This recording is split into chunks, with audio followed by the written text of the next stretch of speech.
Hello students, आज हम पढ़ने वाले topic problem based on chemical reaction. जो भी केमिकल रिएक्शन से रिलेटेड प्रॉब्लम्स है वो हम आज के लेक्चर से स्टार्ट करेंगे। ठीक है, तो प्रॉब्लम करने से पहले इससे रिलेटेड जो टर्म्स है कुछ, ठीक है, उनको हम वन बाय वन देख लेते हैं। पहले फर्स्ट टर्म मैंने लिखा है यहाँ पर सॉरी, केमिकल रिएक्शन। ठीक है, तो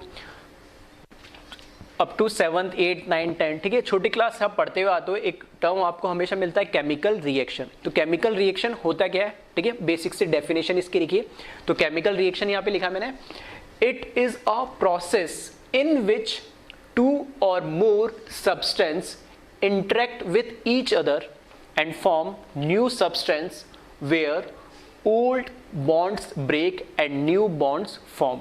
ठीक है, केमिकल रिएक्शन में क्या होता है, दो या दो से ज्यादा, ठीक है, सब्सटेंस क्या करते हैं, एक दूसरे के साथ इंटरेक्ट करते हैं और कोई नया सब्सटेंस बनाते हैं। यानी तो उसमें क्या होगा, जो पुराने बॉन्ड्स है, ठीक है, जो पुराने बॉन्ड्स होते हैं वो ब्रेक होते हैं और जो हमारा रिएक्शन होती है, तो जब रिएक्शन होती है तो कुछ नए बॉन्ड्स बनते हैं। ठीक है, कैसे बनते हैं उसको एक एग्जाम्पल के थ्रू अभी हम समझेंगे। ठीक है, तो इसमें अगर मैं एक एग्जाम्पल लूँ, तो मैंने बोला फॉर एग्जाम्पल, एक तुमने सुना होगा हैबर्स प्रोसेस। ठीक है, हैबर्स प्रोसेस होता है मैन्युफैक्चरिंग या process of manufacturing of ammonia. ठीक है, अमोनिया बनाने का एक इंडस्ट्रियल मेथड है जिसको हम बोलते हैं हैबर्स प्रोसेस।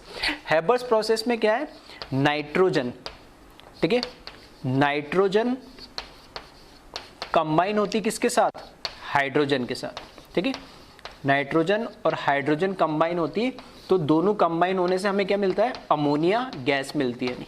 ठीक है, तो यहां पर अगर मैं बात करूं केमिकल रिएक्शन की, अगर मैं बात करूं तो नाइट्रोजन और हाइड्रोजन दो अलग अलग सब्सटेंस है, ये दोनों क्या होंगे, कंबाइन होंगे और एक हमारा नया सब्सटेंस बनेगा क्या, अमोनिया। ठीक है, तो ये क्या कहलाती है, केमिकल रिएक्शन है।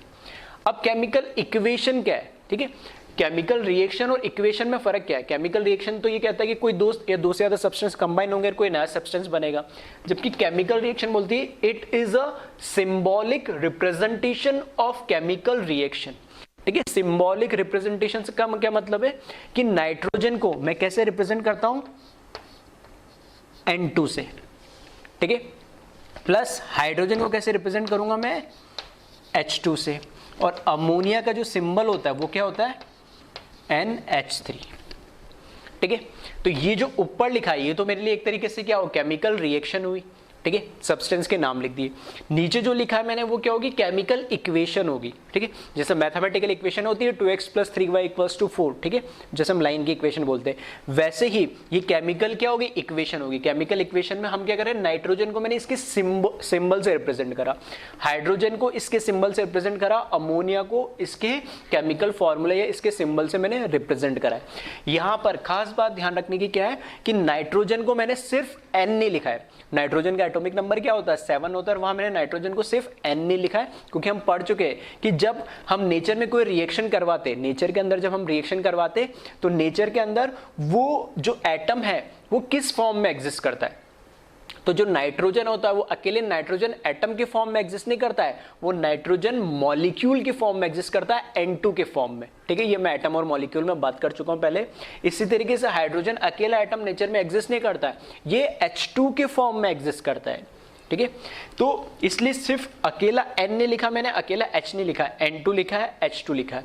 इसी तरीके से अगर मैं बात करूं फास्फोरस, P, ठीक है, एटॉमिक नंबर कितना होता है, 15, वो P4 के फॉर्म में एग्जिस्ट करता है। ये ऐसे क्यों एग्जिस्ट करते हैं, इसके ठीक है एक्सप्लेनेशन डिटेल में हम देखेंगे, जो हमारा 3rd चैप्टर है, ठीक है, केमिकल बॉन्डिंग जिसको हम बोलते हैं। ठीक है, सॉरी 4th चैप्टर है जिसको हम बोलते हैं केमिकल बॉन्डिंग। ठीक है, पीरियोडिक के बाद केमिकल बॉन्डिंग है, उसमें हम आपको पता लगेगा कि स्टेबिलिटी, ठीक है, स्टेबल होने के लिए, ठीक है, उसको अपनी वैलेंसी कंप्लीट करने के लिए, अपना ऑक्टेट या डुप्लेट कंप्लीट करने के लिए वो क्या करते हैं, आपस में बॉन्ड्स बनाते हैं। ठीक है, तो वो थोड़ा आगे हम डिटेल में पढ़ेंगे, लेकिन यहां पर बस सिंपल है कि N और H लिस्ट, N और H अकेला नहीं लिखा, क्योंकि नेचर में जिस स्टेबल फॉर्म में एग्जिस्ट करते हैं, क्योंकि मुझे अगर नाइट्रोजन गैस चाहिए तो नाइट्रोजन गैस क्या चाहिए, एक्चुअल में मुझे नेचर में कैसे मिल रही होगी, तो अकेले नाइट्रोजन के एटम अलग अलग नहीं मिलते, मुझे नाइट्रोजन के मॉलिक्यूल मिलेंगे नाइट्रोजन गैस में। इसी तरीके से हाइड्रोजन गैस के एटम नहीं मिलेंगे, मुझे क्या मिलेंगे, मॉलिक्यूल मिलेंगे। अब यहां पर क्या है कि ये तो मैंने सिंपल लिख दिया सिंबॉलिक फॉर्म में, लेकिन क्या ये बैलेंस्ड रिएक्शन है, ठीक है, बैलेंस की भी अभी मैं आगे बात आऊंगा, लेकिन N2 + H2 शुड NH3। तो मैं इसको देखो बैलेंस करने के लिए मेरे पास N2 2 है, तो मैंने यहां पर क्या कर दिया, ट्वाइस लगा दिया।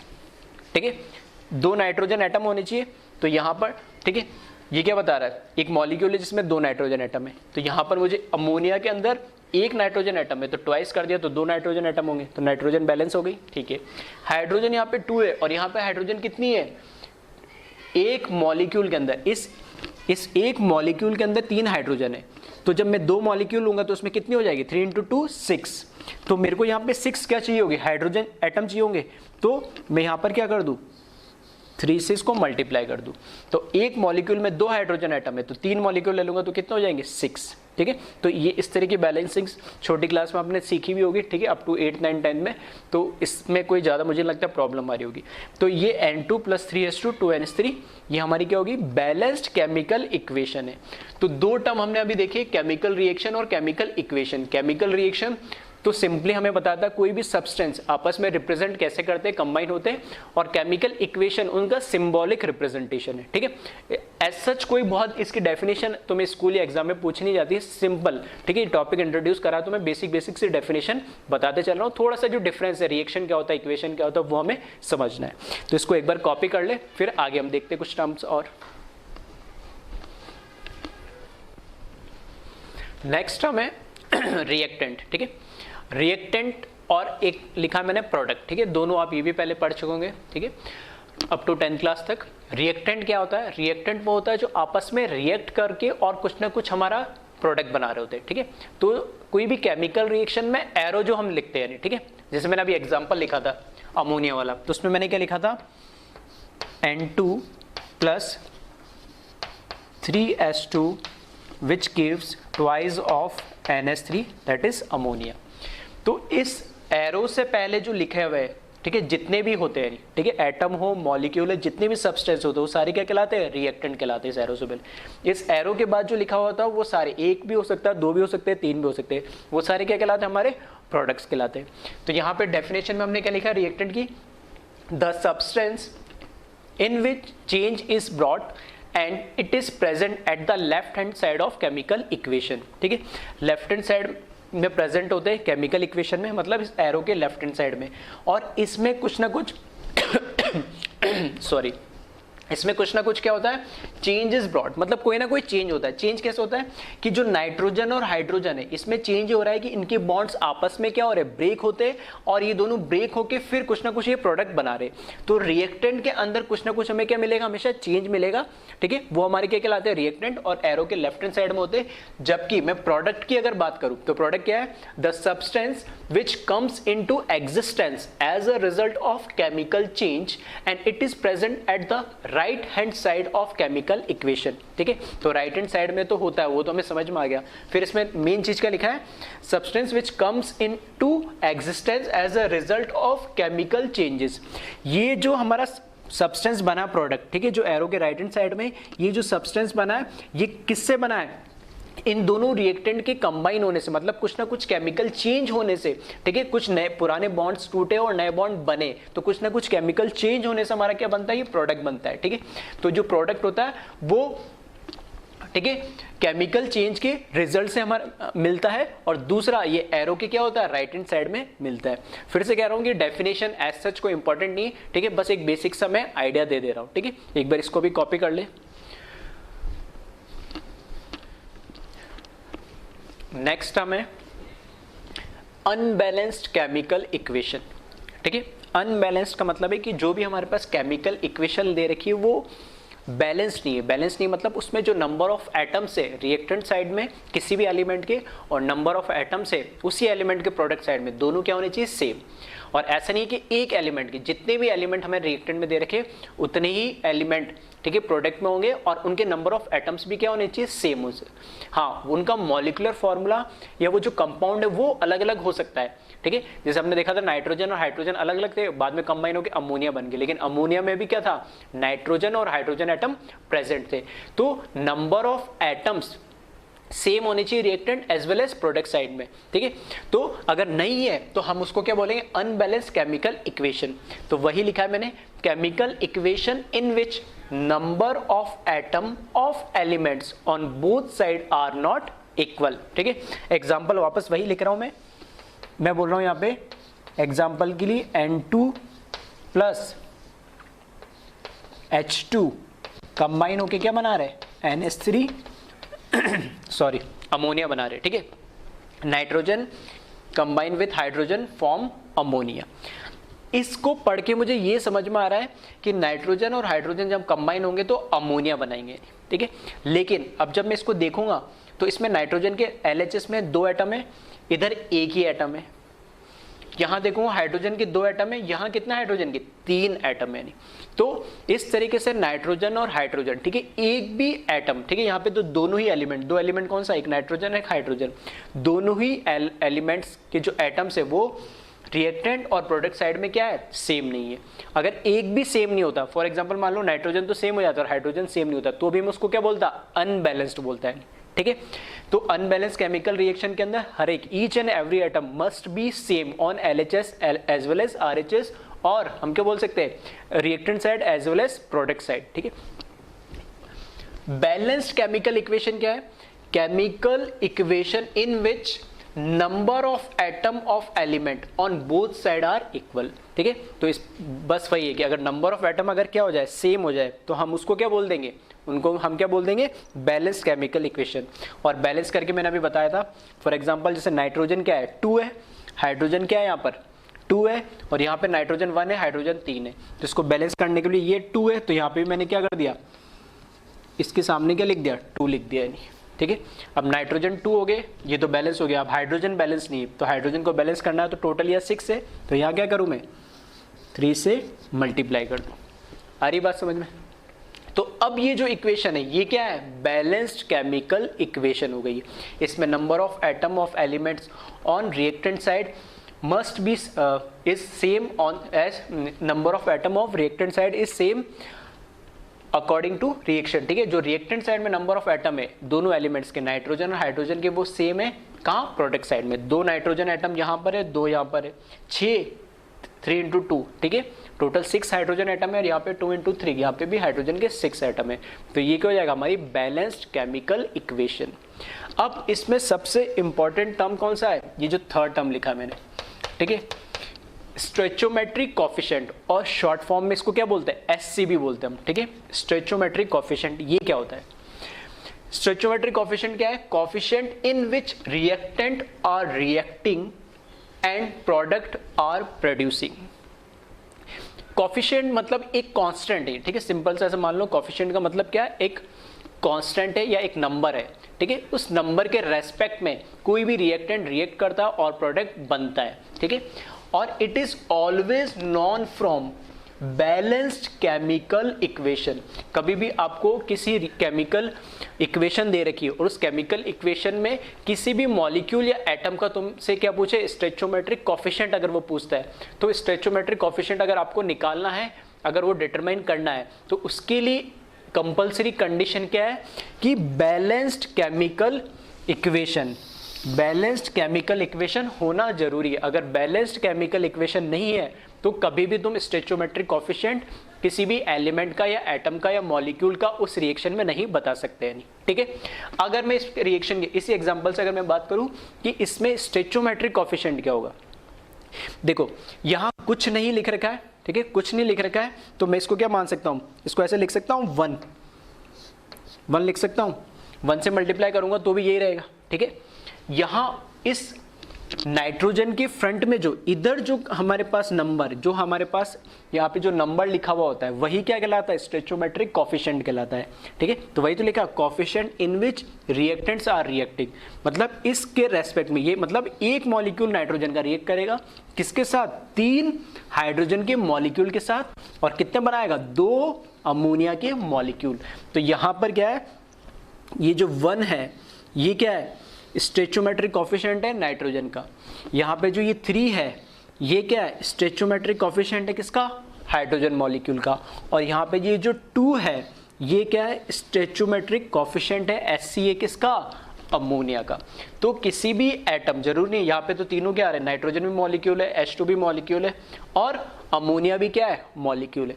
अगर सिंगल कोई एटम भी होता, मतलब ये जो नीचे ये वाला जो नंबर है, ठीक है, ये स्टोइचोमेट्रिक कोएफिशिएंट नहीं कहलाता है, ये स्टोइचोमेट्रिक कोएफिशिएंट नहीं है, ना ही ये स्टोइचोमेट्रिक कोएफिशिएंट। तो उस एटम या मॉलिक्यूल के फ्रंट में जो इंटीजर या जो कोएफिशिएंट लिखा होता है, जो कांस्टेंट लिखा होता है, उसी को हम क्या बोलते हैं, स्टोइचोमेट्रिक कोएफिशिएंट क्या बोलते हैं। तो यहाँ पे नाइट्रोजन का, ठीक है, नाइट्रोजन मॉलिक्यूल का स्टोइचोमेट्रिक कोएफिशिएंट क्या है, 1, हाइड्रोजन मॉलिक्यूल का स्टोइचोमेट्रिक कोएफिशिएंट है 3 और अमोनिया मॉलिक्यूल का स्टोइचोमेट्रिक कोएफिशिएंट क्या है, 2। ये जो टर्म है SC स्टोइचोमेट्रिक कोएफिशिएंट, ये काफी, ठीक है, बहुत हमारे काम आने वाला पूरी फिजिकल केमिस्ट्री के अंदर, ठीक है। तो इसका मीनिंग क्या है वो एकदम क्लियर कर लेना, ठीक है। किसी भी बैलेंस्ड केमिकल रिएक्शन के अंदर किसी भी रिएक्टेंट या प्रोडक्ट के सामने जो भी नंबर लिखा हुआ है, जो भी कांस्टेंट, जो भी कोएफिशिएंट या जो भी इंटीजर, कुछ भी बोल सकते हो, ठीक है, वो उसका क्या कहलाता है, स्टोइचोमेट्रिक कोएफिशिएंट कहलाता है। कंडीशन क्या है, बैलेंस्ड केमिकल इक्वेशन होनी चाहिए। अगर बैलेंस्ड केमिकल इक्वेशन नहीं है तो आप स्टोइचोमेट्रिक कोएफिशिएंट सही नहीं बता सकते हो। अगर बैलेंस्ड होगा तभी तुम उसका SC स्टोइचोमेट्रिक कोएफिशिएंट सही बता सकते हो, ठीक है। तो सबसे इंपॉर्टेंट टर्म यहाँ पे यही था, स्टोइचोमेट्रिक कोएफिशिएंट। तो अभी तक हमने, ठीक है, 2-4 टर्म्स देखे, केमिकल रिएक्शन क्या होता है, केमिकल इक्वेशन क्या होता है, रिएक्टेंट क्या होता है, प्रोडक्ट क्या होता है, ठीक है, अनबैलेंस्ड, बैलेंस्ड और सबसे इंपॉर्टेंट था स्टोइचोमेट्रिक कोएफिशिएंट। अब आते हैं हम न्यूमेरिकल पे, प्रॉब्लम्स में। तो 3 केस लेके चलूंगा मैं प्रॉब्लम सॉल्व करने के लिए केमिकल रिएक्शन से, ठीक है। पहला केस जिसमें हमारे पास क्या होगा, सिंगल रिएक्टेंट दे रखा होगा, ठीक है। ये छोटे छोटे से टर्म मैंने इसलिए बताया क्योंकि अब मैं लिखूंगा डायरेक्ट जैसे सिंगल रिएक्टेंट। फिर केस 2 में लूंगा जिसमें 2 रिएक्टेंट दे रखे होंगे, लेकिन इंफॉर्मेशन सिर्फ एक ही रिएक्टेंट के बारे में होगी। इंफॉर्मेशन से मेरा मतलब है जो भी हमें डेटा दे रखा होगा, ठीक है, कितने मोल्स है, कितने ग्राम है, कितना वॉल्यूम है, वो एक ही रिएक्टेंट के बारे में हमें दे रखा होगा। और केस 3 वो लूंगा जिसमें 2 या 2 से ज्यादा रिएक्टेंट हो सकते हैं, लेकिन उसमें जो इंफॉर्मेशन होगी, ठीक है, जो भी उनका वैल्यू दे रखी होगी वो 2, कम से कम 2 या 2 से ज्यादा क्या होगी, रिएक्टेंट के बारे में दे रखी होगी। तो टोटल 3 केस पढ़ेंगे और तीनों केस मिलाकर हमारे सारे न्यूमेरिकल्स जो होंगे केमिकल रिएक्शन से रिलेटेड वो क्या हो जाएंगे, कवर हो जाएंगे, ठीक है। तो इसको एक बार कॉपी कर ले और केस 1 से हम स्टार्ट करते हैं, ठीक है।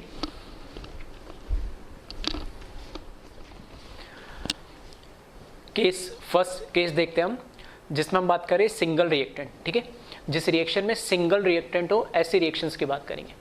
अब बात हो रही है हमें रिएक्शन करवानी है, तो हमने बोला कि रिएक्शन के अंदर रिएक्टेंट तो 2 या 2 से ज़्यादा होने चाहिए, ठीक है, बिल्कुल सही है। लेकिन क्या रिएक्शन में रिएक्टेंट एक हो सकता है, बिल्कुल हो सकता है। ऐसी सारी रिएक्शन जिसमें थर्मल डीकंपोजिशन, थर्मल डीकंपोजिशन का मतलब क्या है कि किसी कंपाउंड को अगर हम हीट करें तो हीट करने से जनरली क्या होगा, एनर्जी मिलेगी और एनर्जी मिलने से वो क्या हो जाएगा, ब्रेक हो जाएगा, ठीक है। तो उसको हम बोलते हैं थर्मल डीकंपोजिशन, हीट करने से डीकंपोज या ब्रेक हो जाता है। तो जितनी भी सारी रिएक्शन थर्मल डीकंपोजिशन है उसमें सिंगल रिएक्टेंट होता है जिसको हम हीट करने से वो फर्दर 2 या 3 या 4 कंपाउंड में क्या हो जाता है, ब्रेक हो जाता है। तो ऐसे सारी रिएक्शन, ठीक है, ऐसी सारी रिएक्शन केस 1 जिसमें हमारे पास सिंगल रिएक्टेंट होता है उस तरीके रिएक्शन में कंसिडर होती है। तो कुछ एग्जांपल्स मैंने लिखे इसमें यहाँ पे।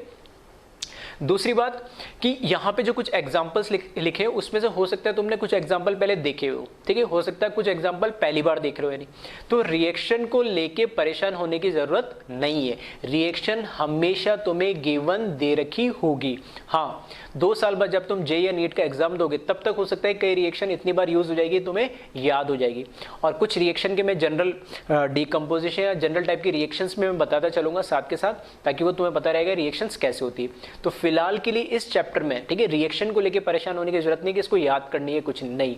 रिएक्शन हमेशा क्वेश्चन में तुम्हें गिवन होगी, ठीक है, या कुछ ऐसा हिंट दे रखा होगा कि रिएक्शन नहीं दे रही। जैसे मैं बोल रहा हूँ कि nitrogen combine with hydrogen form ammonia, ठीक है, तो एक तरीके से क्या हो रहा है, हमने रिएक्शन दे दी तो नाइट्रोजन और हाइड्रोजन कंबाइन हो रहे हैं, मतलब मुझे पता लग गया रिएक्टेंट और बन क्या रहा है, अमोनिया, तो प्रोडक्ट मिल गया। तो इस तरीके से या तो इनडायरेक्ट वे में हिंट दे रखी होगी या डायरेक्ट केमिकल रिएक्शन तुम्हें दे रखी होगी। तो रिएक्शन को लेके फिर से बार बार मैं ये बोल रहा हूँ कि परेशान मत होना, क्योंकि बच्चों के दिमाग में आता है कि सर रिएक्शन को कैसे याद करें, तुम्हें याद बिल्कुल नहीं करनी। हाँ, जो रिएक्शन तुम्हें दे रखी है हो सकता है वो बैलेंस्ड हो या अनबैलेंस्ड हो। तो बैलेंस्ड हो तो फिर कोई प्रॉब्लम ही नहीं, लेकिन अगर अनबैलेंस्ड है, ठीक है, वो बैलेंस नहीं है तो उसको तुम्हें बैलेंस बैलेंस करने पड़ेगी।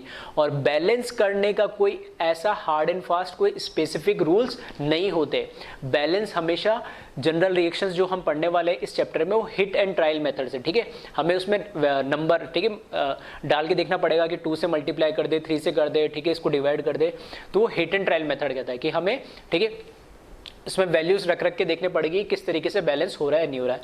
प्रॉपर बैलेंसिंग जो केमिकल रिएक्शन की होती है वो हम रिडॉक्स रिएक्शन, ठीक है, 11th क्लास का एक चैप्टर है रिडॉक्स रिएक्शन, उसके अंदर हम देखेंगे, ठीक है, उसमें हाफ बैलेंसिंग, फुल बैलेंसिंग, जिसमें, ठीक है, वो रिएक्शन हम अलग से देखेंगे, लेकिन इस चैप्टर में हिट एंड ट्रायल मेथड्स हम करेंगे और रिएक्शन को याद करने की जरूरत नहीं है। तो कुछ एग्जांपल्स मैंने लिखे, तो एक बार वीडियो को पॉज करें और खुद से एक बार इन रिएक्शंस को क्या करने की कोशिश करें, बैलेंस। हो सकता है इसमें कोई रिएक्शन बैलेंस्ड पहले से हो या नहीं हो, मैंने सिर्फ रिएक्शंस लिखी है, इनके स्टोइचियोमेट्रिक कोएफिशिएंट्स नहीं लिखे, तो मैं बैलेंस करने के लिए कोई ना कोई स्टोइचियोमेट्रिक कोएफिशिएंट्स लिखना होगा अगर वो बैलेंस नहीं है, ठीक है।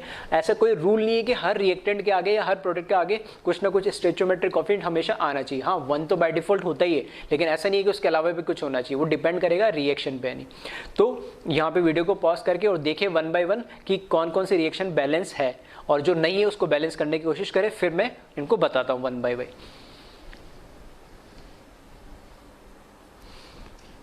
ठीक है, आई थिंक कई लोगों ने ट्राई कर लिया होगा, ठीक है, बैलेंस करने के लिए। तो फर्स्ट रिएक्शन की अगर मैं बात करूं तो फर्स्ट रिएक्शन मुझे दे रखी है KClO3, ठीक है, KClO3 एरो दे रखा और एरो के पीछे ऊपर देख रहे होगे ऐसा, ठीक है, ट्राइंगल टाइप का सिंबल बन रखा है, इसको हम बोलते हैं डेल्टा, ठीक है।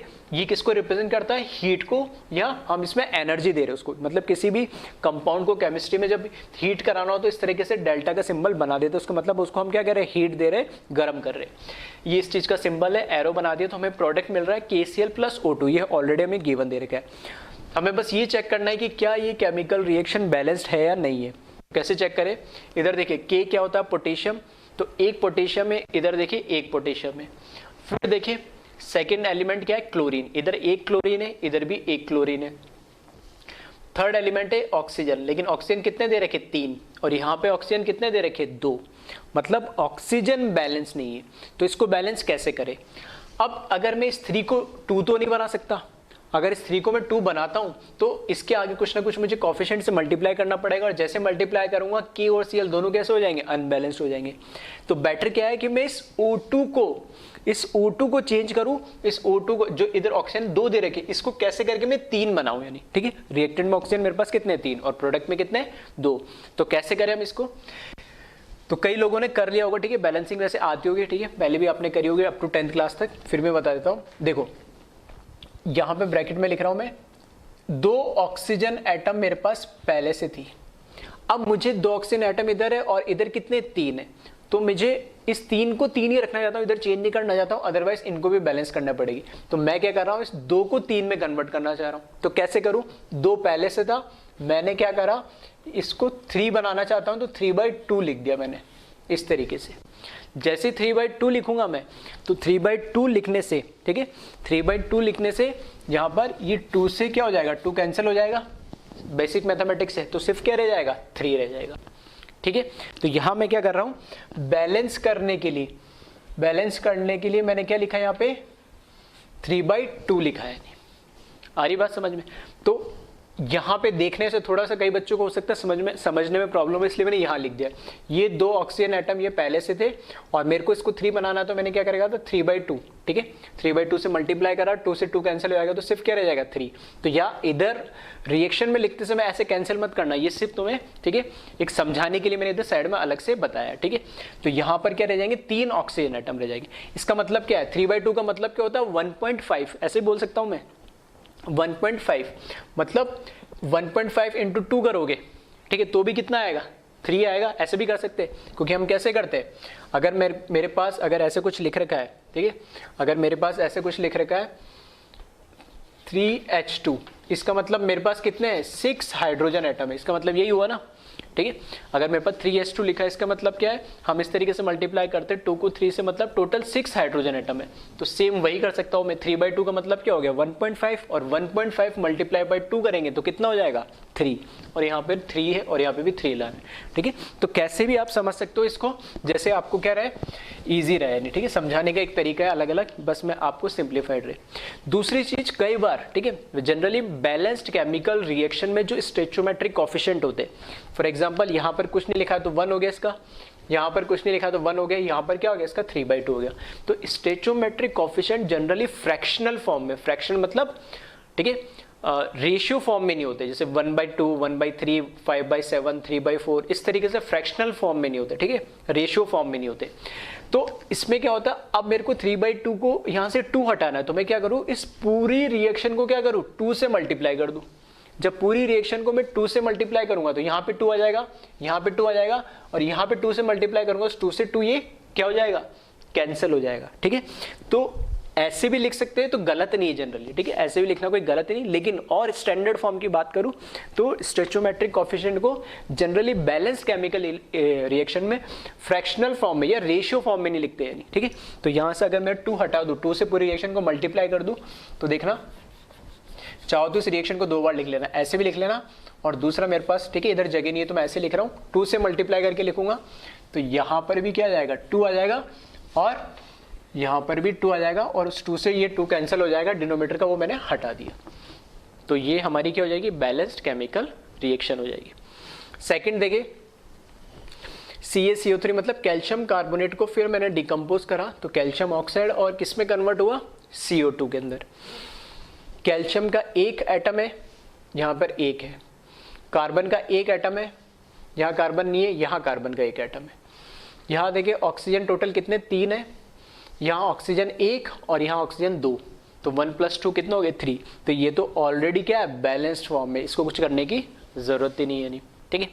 थर्ड इक्वेशन देखिए, सिल्वर कार्बोनेट Ag2CO3, इसको डिकम्पोज करेंगे तो silver plus CO2 plus O2 के अंदर क्या हो जाएगा, ये डिकम्पोज हो जाएगा, ब्रेक हो जाएगा। अब देखो क्या ये बैलेंस है, सिल्वर Ag मतलब क्या होता है सिल्वर, Ag के कितने 2 एटम है, यहाँ पर देखिए Ag का एक ही एटम है, तो इसको मेरे को बैलेंस करना है तो क्या करना पड़ेगा, यहाँ पे 2 से मल्टीप्लाई करना पड़ेगा, ठीक है।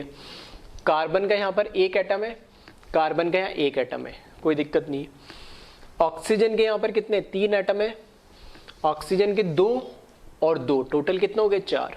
RHS में ऑक्सीजन 4 है, ठीक है, प्रोडक्ट साइड में ऑक्सीजन 4 है, और रिएक्टेंट साइड में LHS में लेफ्ट हैंड साइड में ऑक्सीजन कितने 3 है, ठीक है। तो इस या तो इस 3 को मैं 4 बना दूं, या इस 4 को मैं क्या कर दूं 3 कर दूं। अगर मैं यहाँ कोई चेंज करता हूँ तो कार्बन में भी चेंज आ जाएगा, तो मैं कार्बन में चेंज इसलिए नहीं करना चाह रहा क्योंकि कार्बन इधर 1 है और इधर भी क्या है 1 है, तो इस ऑक्सीजन को मैंने एज इट इज रहने दिया, तो 2 ऑक्सीजन तो हो गए फिक्स। अब इधर जो 2 ऑक्सीजन है, ठीक है, इसमें से मैं कम करके इसको 1 कैसे कर सकता हूँ, ताकि 2 + 2 + 1 कितने हो जाए 3 हो जाए, तो मैं इस 2 को क्या कर सकता हूँ हाफ कर सकता हूँ। तो यहाँ पर मैं क्या कर रहा हूँ वापस, ठीक है, जैसे यहाँ पर करा था 2 पहले से और मुझे इसको 1 बनाना है, तो क्या करें 1/2 से क्या कर दे मल्टीप्लाई कर दे, तो ये क्या हो जाएगा कैंसिल हो जाएगा। इसका मतलब यहाँ मैं क्या कर दूँ 1/2, तो 1/2 से 1/2 कैंसिल हो जाएगा, तो 1 ऑक्सीजन ये बचेगा, 2 ये बचेगा, तो कितना हो जाएगा 3।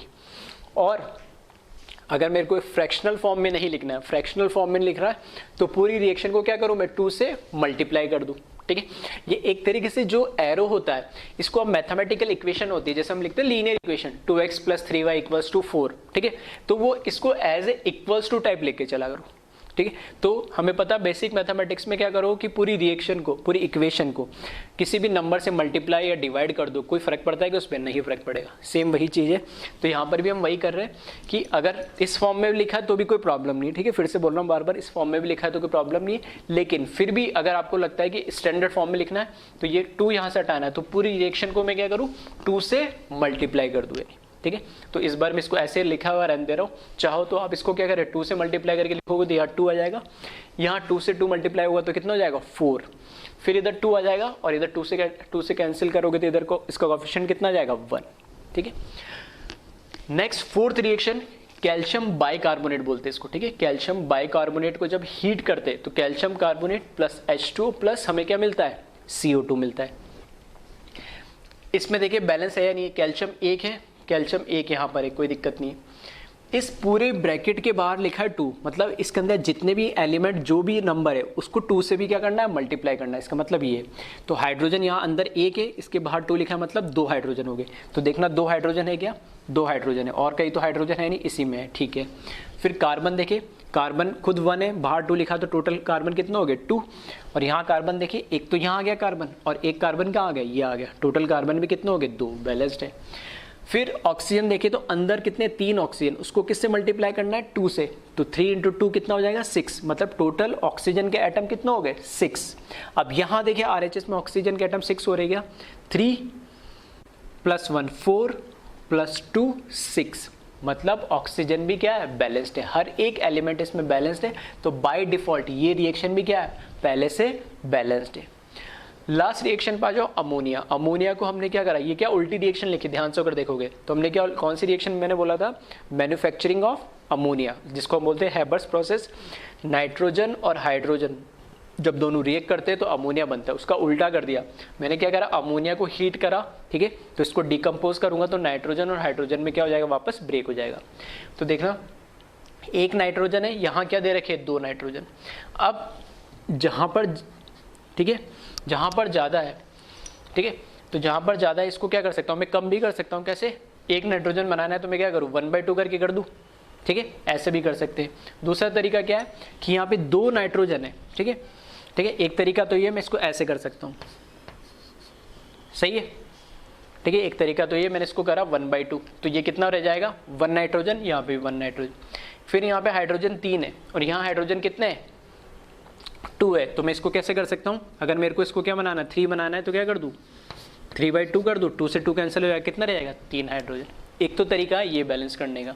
अब इसमें क्या होगा, जब स्टैंडर्ड फॉर्म में हम लिखना है तो मैंने बोला कि फ्रैक्शन में नहीं होना चाहिए, तो यहाँ पे भी देखो इसका डिनोमिनेटर क्या आ रहा है 2, यहाँ पे भी क्या आ रहा है 2, तो पूरी रिएक्शन को क्या करूँ मैं 2 से मल्टीप्लाई कर दूँ। 2 से मल्टीप्लाई करूँगा तो यहाँ कोएफिशिएंट 2 आ जाएगा, ये 2 कैंसिल हो जाएगा, ये 2 कैंसिल हो जाएगा, तो ये रिएक्शन कैसे हो जाएगी, इस तरीके से हो जाएगी 2NH3, ठीक है, N2 + 3H2।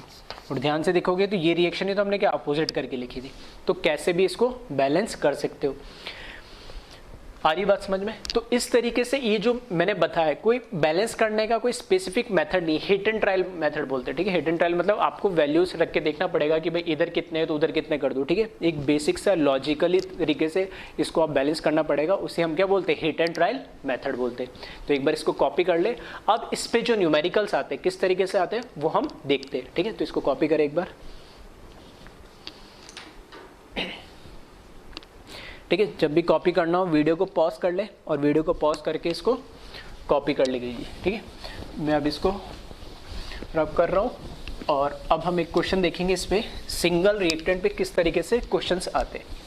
तो अभी तक जो हम पढ़ चुके हैं कि जो मोल है, मोल को मैंने बताया कि अभी तक 3 तरीके से हम क्या कर सकते हैं, ठीक है। 3 तरीके से हम क्या कर सकते हैं, मोल को रिप्रेजेंट कर सकते हैं। अगर मुझे मोल कैलकुलेट करना हो और मुझे वेट दे रखा हो तो उस कंपाउंड को क्या करे, उसके मॉलिक्यूलर वेट से क्या कर दे, डिवाइड कर दे, तो भी मोल आ जाएगा।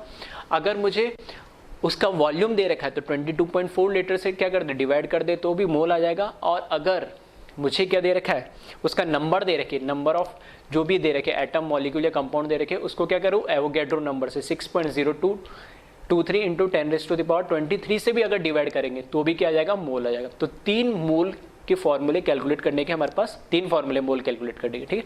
तो वही यहाँ पर बार बार यूज होंगे। बस अब आगे जैसे जैसे हम पढ़ते जाएंगे बेसिक वही रहेगा जो हम पढ़ चुके, बस उसको लैंग्वेज फॉर्म में ही आ जाएगा या रिएक्शन के फॉर्म में वो यूज हो जाएगा। तो इसी से रिलेटेड जो एक क्वेश्चन है वो ले रहा हूँ मैं, ठीक है। तो क्वेश्चन लिख ले आप, और क्वेश्चन लिख रहा हूँ साथ के साथ खुद से भी एक बार ट्राई करने की कोशिश करना है, नहीं, ठीक है। तो क्वेश्चन है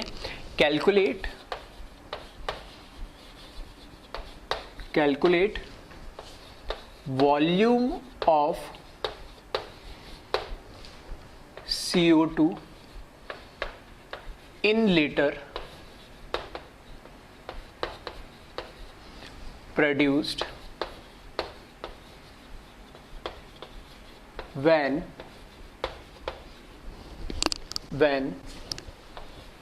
25 gram of calcium carbonate heated। ठीक है, तो क्वेश्चन हमें दे रखा है कि अगर हमारे पास 25 ग्राम कैल्शियम कार्बोनेट है, उसको अगर हम हीट करें तो कितना CO2 प्रोड्यूस होगा, और किसमें, साफ इसने पूछा लीटर में बताना है वो CO2 किसमें प्रोड्यूस होगा। तो एक बार वीडियो को पॉज करें और कैलकुलेट करने की, ठीक है, कैलकुलेट करने की कोशिश करें कि किस तरीके से हम इसको सॉल्व कर सकते हैं। तो सबसे पहले इस तरह के क्वेश्चन में जो भी हमें दे रखा है कि CaCO3 को हीट करना है, तो हमें वो रिएक्शन पता होना चाहिए। ठीक है, अभी मैं रिएक्शन लिख इसलिए नहीं रहा हूँ क्योंकि ऑलरेडी अभी मैं रिएक्शन लिख चुका हूँ। ठीक है, तो इसके रिएक्शन अगर नहीं दे रखी है तो इतना तो पता ही होगा, कैल्शियम कार्बोनेट को हीट करोगे तो CO2 बनेगा, तो इसमें से C और O2 निकाल दोगे तो क्या बच जाएगा, CO बच जाएगा। तो ऐसे भी आप सोच सकते हो, अदरवाइज ये केमिकल रिएक्शन आपको गिवन होगी। ठीक है, तो यहाँ पर मैं लिख रहा हूँ इसका सॉल्यूशन। तो कैल्शियम कार्बोनेट, ठीक है, कैल्शियम कार्बोनेट को हमने क्या करा, हीट करा, तो कैल्शियम ऑक्साइड मिला प्लस साथ में हमें क्या मिलेगा, CO2 गैस मिलेगी। ठीक है, अब CO2 जो गैस है ये कितना बनेगा जब मैं 25 ग्राम कैल्शियम कार्बोनेट को क्या करूं, हीट करूं, वो हमें क्या करना है, कैलकुलेट करना है। तो यहां से देखो, जो बैलेंस केमिकल रिएक्शन है मैं इसको इस तरीके से भी बोल सकता हूं कि ये कैल्शियम कार्बोनेट के आगे कॉफिशिएंट जो स्टोइचियोमेट्रिक कॉफिशिएंट है उसको मैं मोल के फॉर्म में बोल सकता हूँ कि इसका जो 1 मोल है वो जब डिकम्पोज होगा तो उसका 1 मोल कैल्शियम ऑक्साइड बनेगा और 1 मोल ही उसका क्या बनेगा, CO2 बनेगा। एक एग्जांपल के लिए, ठीक है, मैं को लिख देता हूँ रिएक्शन। फॉर एग्जांपल जैसे मैंने अमोनिया की रिएक्शन लिखी, ठीक है, तो वो क्या थी, twice ammonia N2 plus 3H2। ठीक है, तो 2NH3 से 2NH3 मतलब अमोनिया को जब मैंने हीट करा तो नाइट्रोजन प्लस मुझे क्या मिल रहा है, हाइड्रोजन गैस मिल रहा है। तो यहाँ पर हमें ये देखना है, इसको मैं समझाने का तरीका मेरा क्या है, मैंने इसलिए लिखा है कि इस रिएक्शन को देखो, बैलेंस तो है ही, 2 नाइट्रोजन 2 नाइट्रोजन, 2 और 3 6 हाइड्रोजन, 3 और 2 6 हाइड्रोजन, कोई दिक्कत नहीं। ठीक है, अब मैं इसको ऐसे भी कह सकता हूं कि 2 मोल अमोनिया को जब मैं डिकम्पोज करूंगा, ठीक है, इस रिएक्शन से, बैलेंस केमिकल रिएक्शन में ऐसे बोल सकता हूं 2 मोल अमोनिया से मुझे क्या मिल रहा है, इसके आगे कुछ नहीं लिखा तो 1 हो जाएगा, 1 मोल नाइट्रोजन गैस का मॉलिक्यूल मिलेगा और 3 मोल क्या मिलेंगे मुझे, हाइड्रोजन गैस के मॉलिक्यूल। ठीक है, तो इस बैलेंस केमिकल रिएक्शन से हम डायरेक्ट इस तरीके से देख के बता सकते हैं, जो स्टोइचियोमेट्रिक कॉफिशिएंट होते हैं, ये जो इसके स्टोइचियोमेट्रिक कॉफिशिएंट्स होते हैं, ये क्या है, एक तरीके से हमें क्या बताते हैं, इसके मोल्स बताते हैं। ठीक है, तो वही चीज मैं बताना चाह रहा हूँ कि यहाँ पे अलग अलग नंबर थे इसलिए इसमें दिख रहा है, यहाँ पे तो सब में 1 लिखा है तो वहाँ पता नहीं लग रहा है, इसलिए मैंने एक अलग से एग्जाम्पल वापस से लिख दिया। तो यहाँ पर अगर मैं देखूँ तो 1 मोल कुछ नहीं लिखा, तो 1 मोल कैल्शियम कार्बोनेट से मुझे 1 मोल कैल्शियम ऑक्साइड मिलेगा और 1 मोल ही CO2 मिलेगा। ठीक है, अगर मुझे इसका मोल पता लग जाए कि CO2 के मोल कितने बने, अगर मुझे पता लग जाए कि CO2 के मोल कितने बने, तो मुझे मोल का फॉर्मूला पता है, कौन सा, वॉल्यूम अपॉन 22.4 लीटर। तो 22.4 तो एक अपने आप में कांस्टेंट है। ठीक है, अगर मुझे इसके मोल पता लग जाए तो मैं क्या इसका वॉल्यूम कैलकुलेट कर सकता हूँ, वही तो मुझे कैलकुलेट करना है। बिल्कुल सही, तो मुझे अल्टीमेटली करना क्या है, इसके मोल्स कैलकुलेट करने। और मोल्स कैसे कैलकुलेट करूंगा कि मुझे पता है कि CO2 का 1 मोल किससे बन रहा है, CaCO3 के 1 मोल से।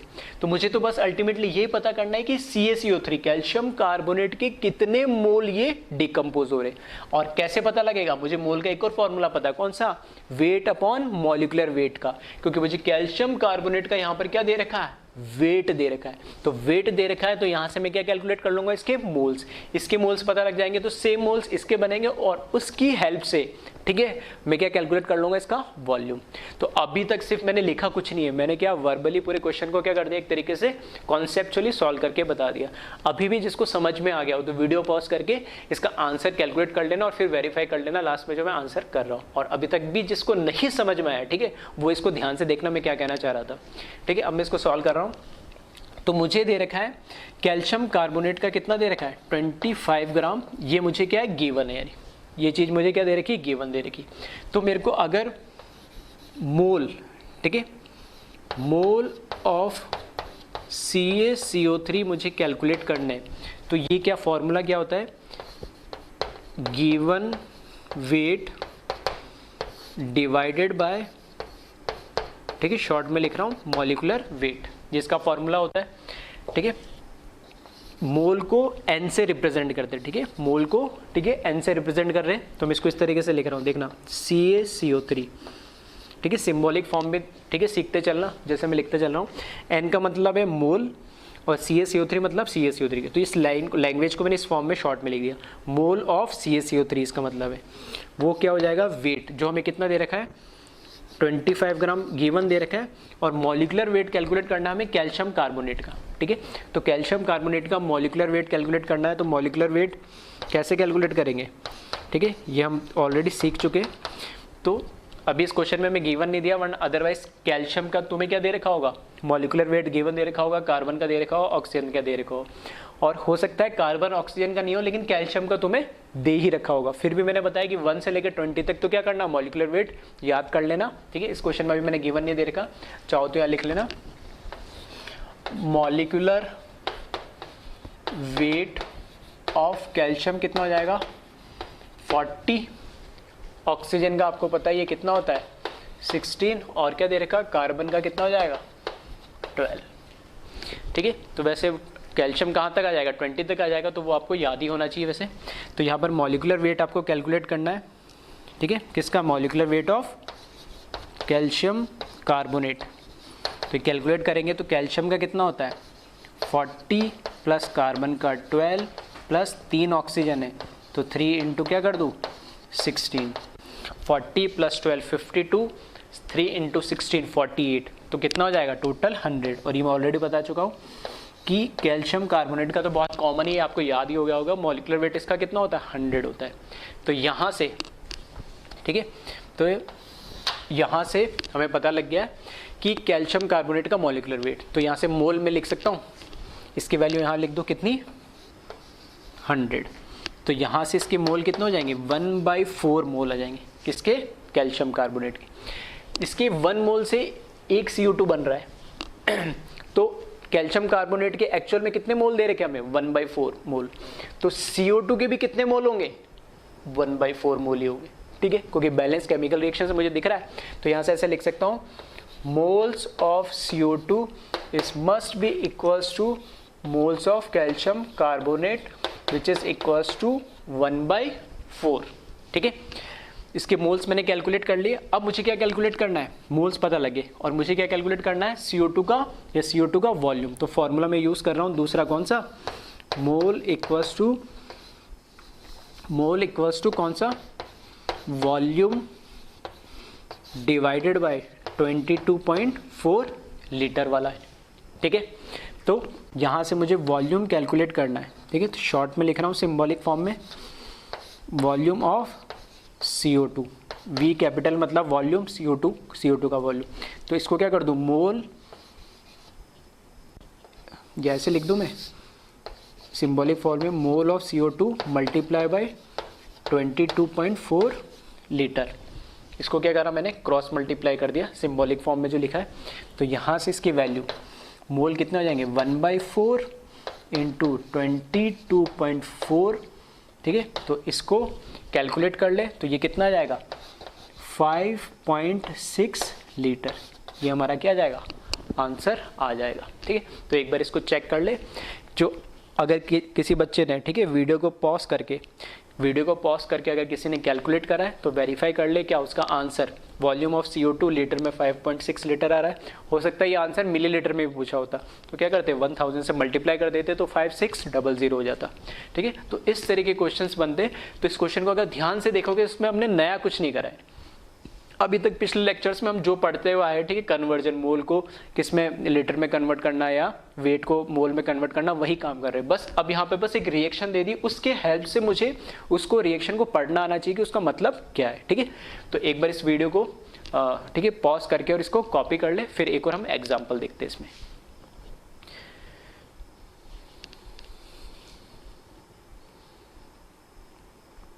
ठीक है, तो नेक्स्ट एग्जाम्पल देखते हैं इसमें। तो यहाँ पर मैं नेक्स्ट क्वेश्चन लिख रहा हूँ, आप तब तक इसका सॉल्यूशन नोट कर लीजिए।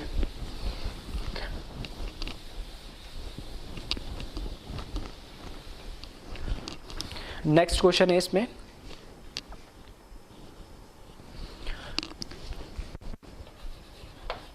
what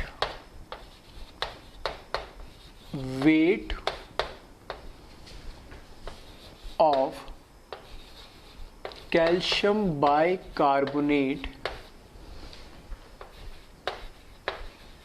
should be heated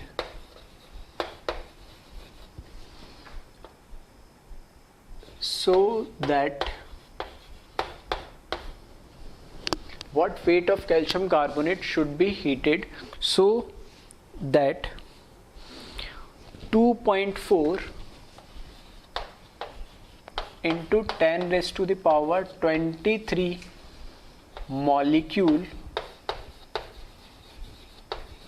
of CO2 obtain. ठीक है, फिर से मैं कह रहा हूँ कि इसमें, ठीक है, यहाँ मैं डायरेक्ट लिख रहा हूँ क्वेश्चन, तो गिवन नहीं दे रहा, तो यहाँ पे लिख लेना ब्रैकेट में वापस से मॉलिकुलर वेट कैल्शियम का 40, ठीक है, हाइड्रोजन कार्बन और ऑक्सीजन ये तो वैसे ही आपको पता ही होगा, ठीक है, गिवन होगा।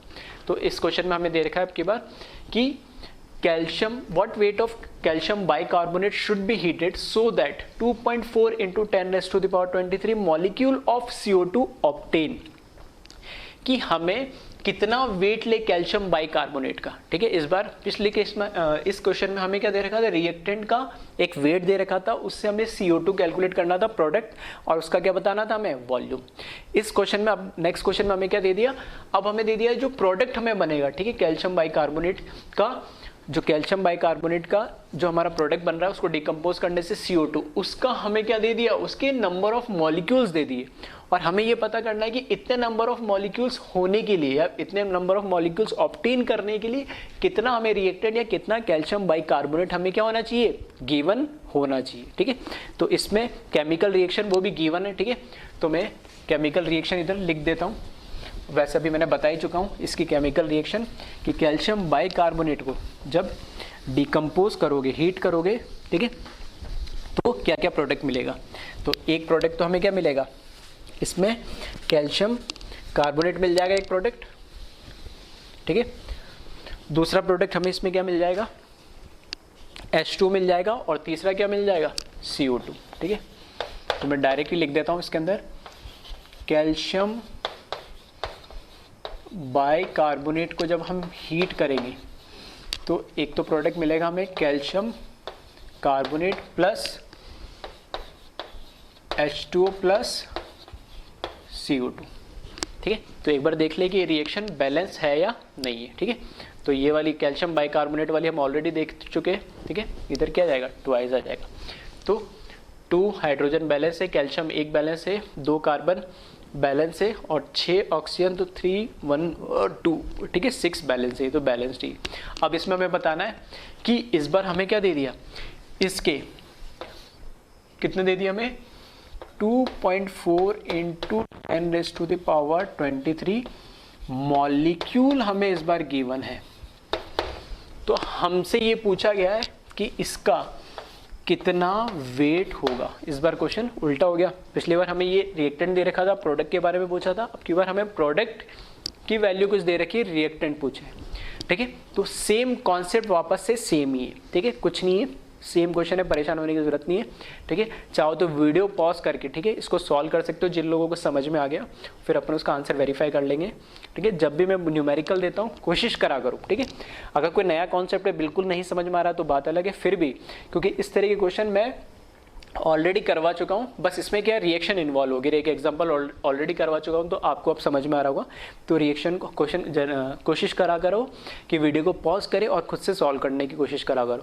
जब तक खुद से सॉल्व नहीं करोगे, खुद में वो जो टेंडेंसी एबिलिटी डेवलप नहीं करोगे, ठीक है, क्वेश्चन को अटेम्प्ट करने की, तो आगे जितना भी मैं होमवर्क दूंगा या आगे एग्जाम में जो तुम्हारी एक कैपेबिलिटी होती है क्वेश्चन को सॉल्व करने की, ठीक है, वो डेवलप नहीं हो पाएगी। ठीक है, जो एक एबिलिटी होती है वो डेवलप नहीं हो पाएगी। ठीक है, मैं क्वेश्चन भले 1000 करा दूं, ठीक है, तुम उसको देख देख के समझ में भी आ जाएगा, सॉल्व भी कर लोगे, लेकिन अपने आप में तुम्हारे में कॉन्फिडेंस कभी नहीं आ पाएगा। ठीक है, तो ये एक अपनी हैबिट बना लो अभी से कि जब भी मैं कोई न्यूमेरिकल दे रहा हूँ तो उसको पहले खुद से, भले तुम्हें कुछ समझ में नहीं आ रहा, लेकिन बैठ के 1 मिनट 2 मिनट सोचा करो कि क्या इस क्वेश्चन में गिवन है, क्या हम इसमें कर सकते हैं, क्या वो पूछना चाह रहा है, क्या क्या हमें मैं इस क्वेश्चन को कितना कर पा रहा हूँ। ठीक है, मैं नहीं कह रहा कि हर क्वेश्चन को तुम 100% सॉल्व कर दो, लेकिन जितना भी तुम उसको ऑब्जर्व कर सको, जितना भी उसको एनालाइज कर सको, ठीक है, वो तुम्हारी मेंटल ग्रोथ हो गई उससे यानी। ठीक है, तो ये थोड़ी हैबिट बना लो आगे के लिए। ठीक है, तो जब तक ये पढ़ोगे, ठीक है, 2 साल जब तक पढ़ोगे, भले फिजिक्स पढ़ो, केमिस्ट्री पढ़ो, मैथमेटिक्स पढ़ो, ठीक है, तो ये हर जगह काम आएगा।